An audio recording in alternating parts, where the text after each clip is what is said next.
Good morning student, class 11th हम पढ़ रहे थे चैप्टर 3। आज हमें पढ़ना है पेज नंबर 143 पथिक। तो देखिए, इसको ध्यान से सुनिए और समझने की कोशिश कीजिए।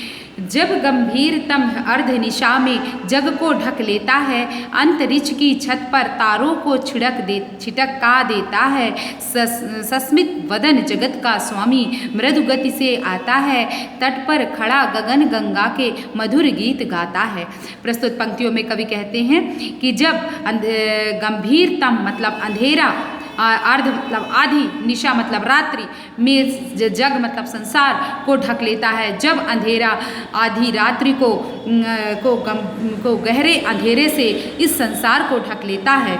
जब अंधेरा तब मतलब अंधेरा, जब अंधेरा आधी रात्रि को गहरा होता है और सारे संसार को ढक लेता है अंतरिक्ष की छत पर, तब अंतरिक्ष की छत पर तारों को छिटका देता है। तब अंतरिक्ष की छत पर तारों को फैला देता है।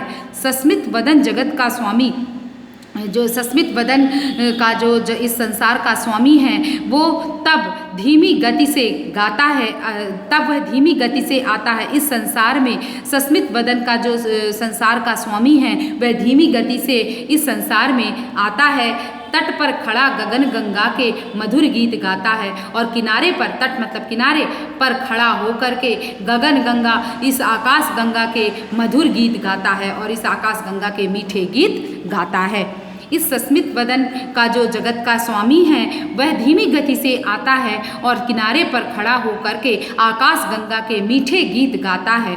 फिर से सुनिए। जब गंभीरतम अर्ध निशा में जग को ढक लेता है, जब अंधेरा जो है आधी रात्रि में गहरा हो जाता है और इस संसार को ढक लेता है, तब अंतरिक्ष की छत पर तारों को फैला देता है। तभी सस्मित वदन का जो जगत का स्वामी है, वह धीमी गति से आता है। मृदु मतलब धीमी गति से आता है। तट पर खड़ा गगन गंगा के मधुर गीत गाता है, और वह किनारे पर खड़ा होकर के इस आकाश गंगा के मीठे गीत गाता है।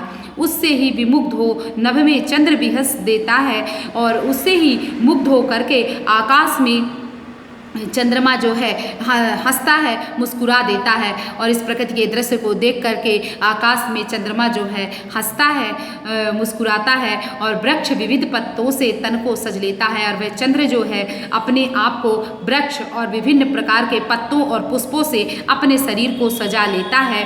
पक्षी हर्ष संभाल न सकते। इस प्राकृतिक दृश्य को देखकर पक्षी जो है अपने खुशी को संभाल नहीं पाते, मुग्ध चहक उठते, और वे जो है मुग्ध होकर के, प्रसन्न होकर के चहक उठते हैं, चहचहाने लगते हैं। फूल सांस लेकर सुख की सानंद महक उठते हैं, और फूल जो है आनंद की, सुख की सांस लेकर के वे आनंद से महकने लगते हैं। फिर से बताती हूँ, ध्यान से सुनिए। उससे ही मुग्ध हो नभ में चंद्र भी हंस देता है। उससे इस प्राकृतिक दृश्य को देखकर जो है चंद्र जो है मुस्कुराने लगता है। विमुग्ध होकर के, प्रकृति के दृश्य से मुग्ध होकर के नभ से जो है, नभ में जो चंद्र है वह मुस्कुराने लगता है। विहंस मतलब मुस्कुराहट देता है। और वृक्ष भी, और वह जो है विभिन्न प्रकार के वृक्षों, पत्तों और पुष्पों से अपने तन को सजा लेता है, अपने शरीर को सजा लेता है। और पक्षी हर्ष मतलब प्रसन्न होकर के अपनी प्रसन्नता को, ये प्राकृतिक दृश्य को देखकर अपनी प्रसन्नता को संभाल नहीं पाते और मुग्ध होकर, प्रसन्न होकर चहचहाने लगते हैं। फूल सांस लेकर सुख की, फूल जो है सांस की, सुख की सांस लेकर आनंद से महक उठते हैं। वन उपवन गिरि सानु कुंज में मेघ बरस पड़ते हैं, मेरा आत्म प्रलय होता है, नयन नीर झड़ते हैं। वन उपवन, गिरि मतलब पर्वत, सानु मतलब समतल भूमि, कुंज मतलब कुंज की लताएं, जो कुंज में ये जो बादल हैं बरस पड़ते हैं। वन उपवन गिरि पर्वत और समतल भूमि और कुंज में जो है ये मेघ मतलब बादल बरस पड़ते हैं, तब मेरी आत्मा का प्रलय हो जाता है, मतलब मैं स्वयं को भूल जाता हूँ और मेरे आँखों से नीर झड़ने लगते हैं, मतलब जल, मेरे आँखों से अश्रु जल झड़ने लगते हैं। जब व्यक्ति किसी भी व्यक्ति से अतिशय प्रेम करता है, या किसी भी चीज से जब व्यक्ति अतिशय प्रेम करता है और उससे मिलन की उत्कंठा उसके मन में जागृत होती है, तब उसके नैनों से नीर जो है वो बहने लगते हैं। पढ़ो लहर तट तृण तरु गिरि नभ किरण जलद पर प्यारी, लिखी हुई यह मधुर कहानी विश्व विमोहन हारी। कवि क्या कहते हैं कि लहर तट, तट मतलब किनारा, लहरों पर, तट मतलब किनारे पर, तृण मतलब तिनका, तरु मतलब पेड़, गिरि मतलब पर्वत, नभ मतलब आकाश, किरण मतलब किरण, जलद मतलब बादल। जब प्यारे प्यारे बादल लहरों पर, तट पर, तृण और तिनके पर, पेड़ पर, गिरि पर, नभ पर, जब और किरण पर जब ये प्यारे बादल पड़ते हैं, तब लिखी हुई वह मधुर कहानी, वो जो ये लिखी हुई प्रकृति की लिखी हुई ये जो मीठी कहानी है, जो संसार को मुग्ध करने वाली है, जो इस संसार को मुग्ध करने वाली है, ऐ मन तो उसे पढ़, तो उसे पढ़। तो पहले जब हम अर्थ यहाँ पर बताएंगे तो इस पढ़ को हटा करके यहाँ से बता देंगे, फिर लास्ट में हम ये कहते हैं कि संसार को मुग्ध कर देने वाली जो कहानी लिखी गई है उसे तू ऐ मन पढ़ और उसे समझ। कैसी मधुर मनोहर उज्जवल है यह प्रेम कहानी, जी में है अक्षर बन इसके बनूं विश्व की वाणी।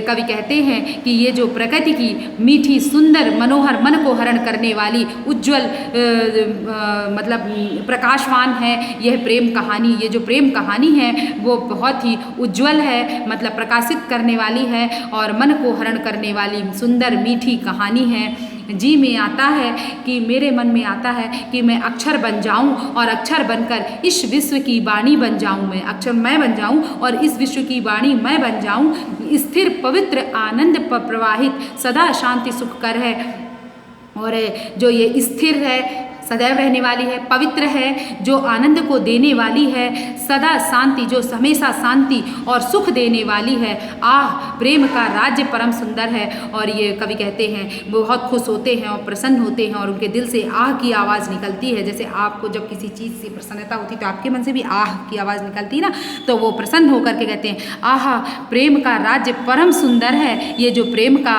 राज्य है वो बहुत ही सुंदर है, अतिशय सुंदर है, इससे सुंदर और दूसरा कुछ भी नहीं है। ये प्रेम का राज्य जो है वह बहुत ही सुंदर है, ऐसा कवि कहते हैं। ठीक, इतना समझ में आया? जो नहीं आया वो डाउट क्लास में पूछ लीजिएगा।